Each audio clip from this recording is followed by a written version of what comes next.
This was during our school's winter break. It was the day after Christmas, and I had a part-time job at our town's pizza shop. This place was pretty popular, and it felt like pretty much every kid at my school also worked there. Being so young though, every paycheck made me feel like I was rich, so I always agreed to work whenever they needed me. I thought it wouldn't be that busy because everyone would be staying home with their families still. But I couldn't have been more wrong. Around dinner time, all the indoor seats were taken up, and we were getting tons of delivery orders. My job was to greet and seat people or do deliveries if needed. Around 8, my manager told me to start taking deliveries. I did a quick one, then picked up another from the kitchen and got back on the road.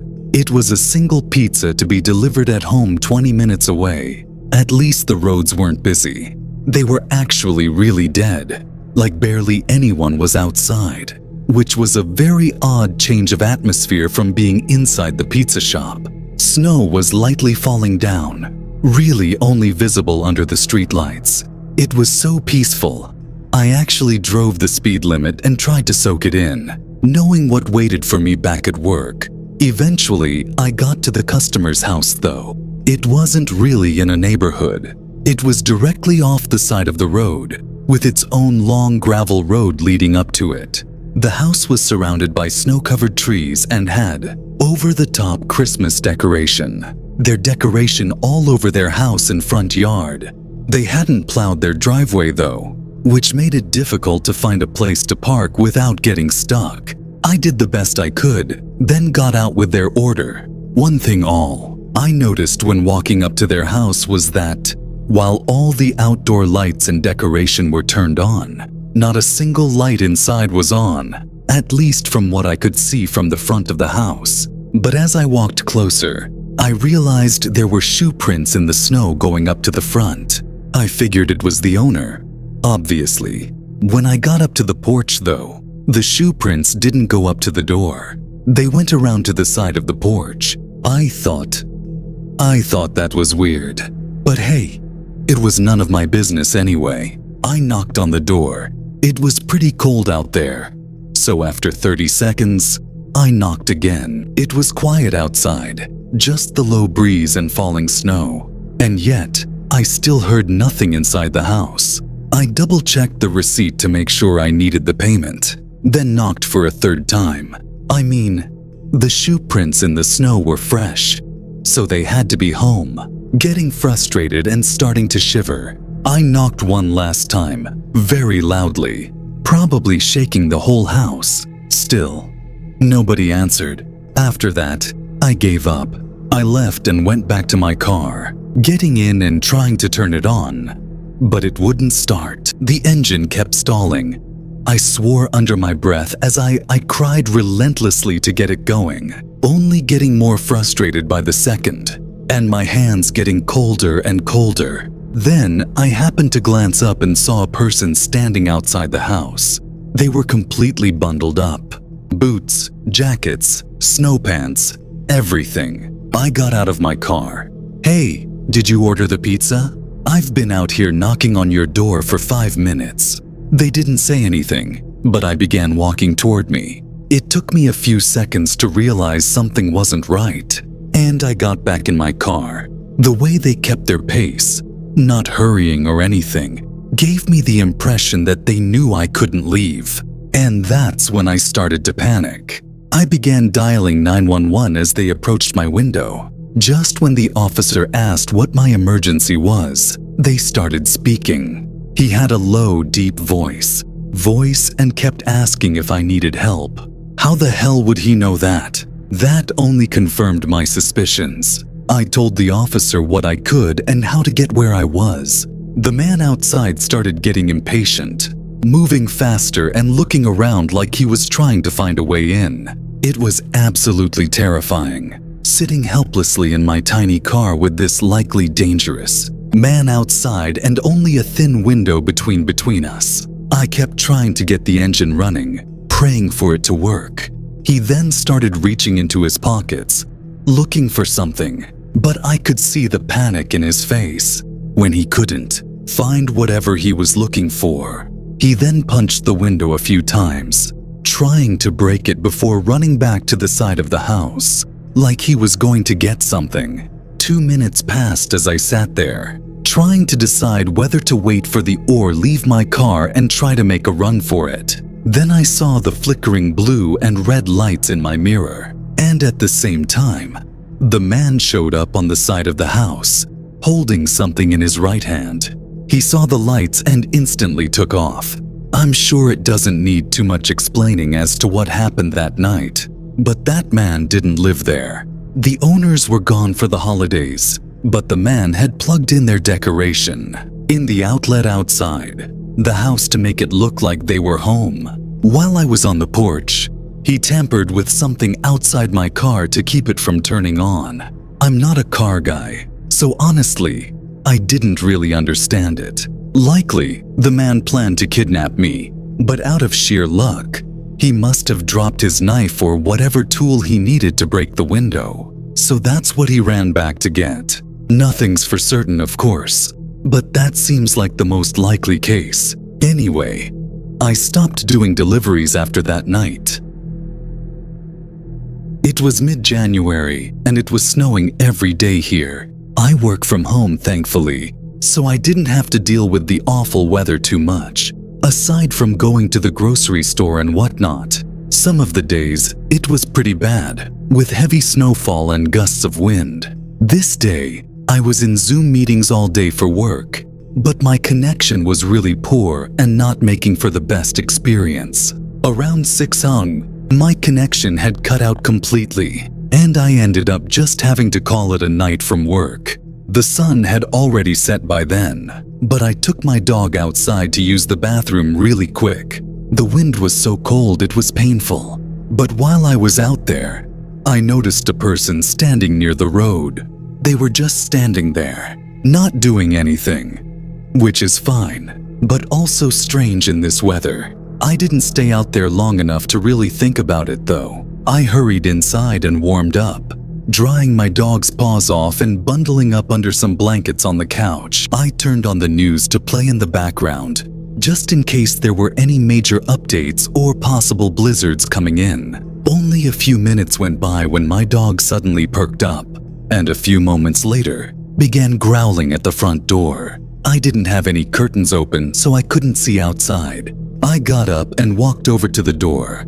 There was a guy walking around outside my front patio. I could see their shoe prints in the snow, going back and forth as if they'd been walking around for a couple of minutes already. He went back and forth again before walking to the side of the house and disappearing. After a minute, I went back to the couch. My dog, Gracie, was laying down again and didn't seem alarmed anymore.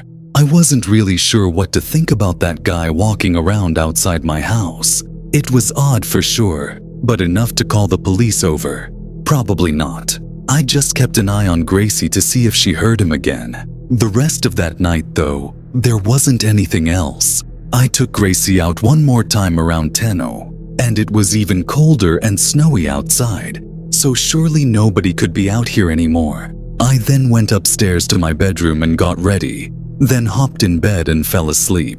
Actually, I'm not really sure if I'd fallen asleep yet, or was just out too. But I remember opening my eyes to seeing Gracie standing at the bedroom door. She was just staring at the door, head perked up and tail under her legs. I whispered her name, trying to call her over, but she didn't move. Gracie had always been nervous about strangers, but she'd never acted like this inside our home. So I knew something was up. I threw the covers off me and got out of bed, quietly walking to the door and putting my ear against it to listen. I don't know what I expected to hear, but it was quiet. I put my hand on the doorknob, about to unlock and open it, when someone on the other side twisted the handle. I stared in fear as it slowly moved back and forth. Someone was on the other side trying to open the door, and I was just moments away from unlocking it. I could feel my heart pacing faster, and at first, I tried to stay quiet, but as the person started to get more aggressive with trying to open the door, I realized they already knew I was in that room. I ran to the bed, getting my phone and dialing 911 as I tried to look for some weapon to defend myself with. It seemed like after I started moving around, though, the person fell quiet, not trying to open the door and not moving in the hallway. Still, I grabbed my clothing iron from the closet and proceeded to tell the operator that I needed help. I want to say I waited 10 minutes for cops to arrive. They came in and found no one else inside. The front door was wide open, though probably lockpicked, and snowy boot prints were all over the hallways. They had no intent on stealing anything. They were just looking for me. Unfortunately, that's where the trail ends. The guy came and left with no other traces. I don't think I'd even be able to sleep at night, if not for Gracie watching my back.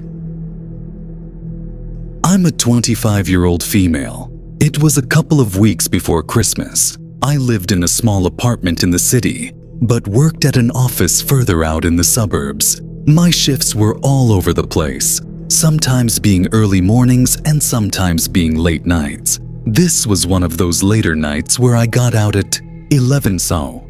I was the last to leave the office, so I locked up, then walked out into the snow to my car. I guess it had been snowing for a while because there was about an inch or so on the ground. I wiped off my windshield, then let my car heat up and began the long drive home. I drove slowly as the roads weren't plowed yet, so there was still a good amount of snow on them. A couple of times, my car lost traction just for a split second, sending me into a mini panic before it would jerk back under control. It was a constant balance of trying to drive slow and carefully, but also not so slow that it would take 2 hours to get home.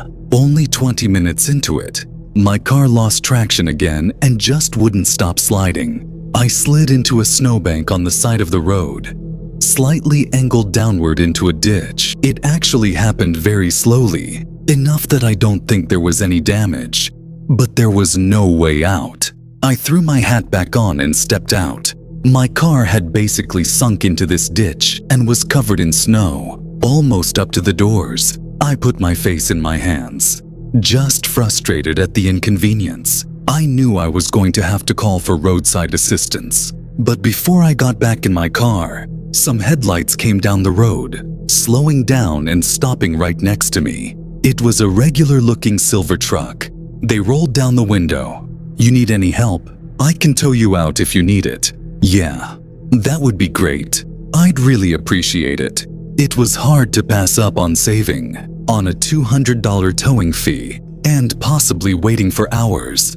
He said to give him 5 minutes to get his tow hitch from his garage. Then he quickly drove off, nearly freezing already. I got back in my car. I wasn't expecting them to have to go back home to get what they needed when they offered to help me. It seemed like a bit of an inconvenience just to help some random person.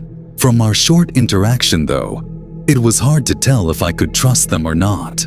Maybe they weren't even going to come back at all, or they were going to come back, but not to help me. I think the longer I sat there and waited, the more unsure I felt. Should I call roadside assistance just in case? I feel like I really put myself in a bad position.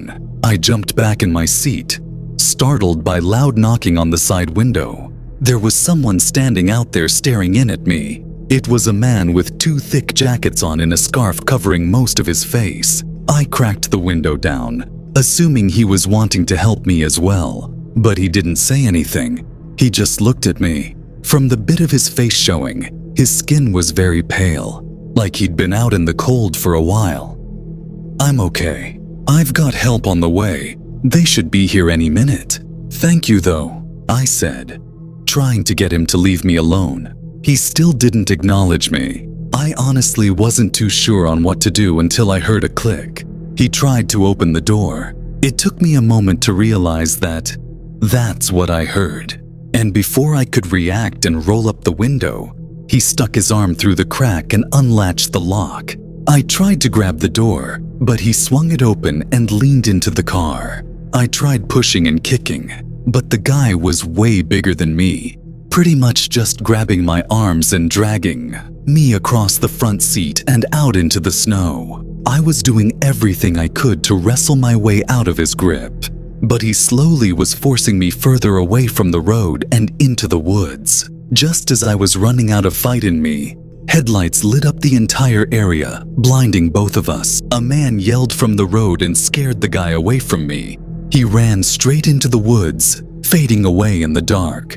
I was dizzy and trying to catch my breath, but the man helped me up and back to the road, giving me his jacket to keep me warm. It was then that I saw his silver truck. It was the man who he offered to help me. The rest of that night felt like a blur, but I know he called the police for me and gave his witness statement. I really don't know what would have happened. If he hadn't gone out of his way to help me, I probably wouldn't even be here right now to tell my side of the story.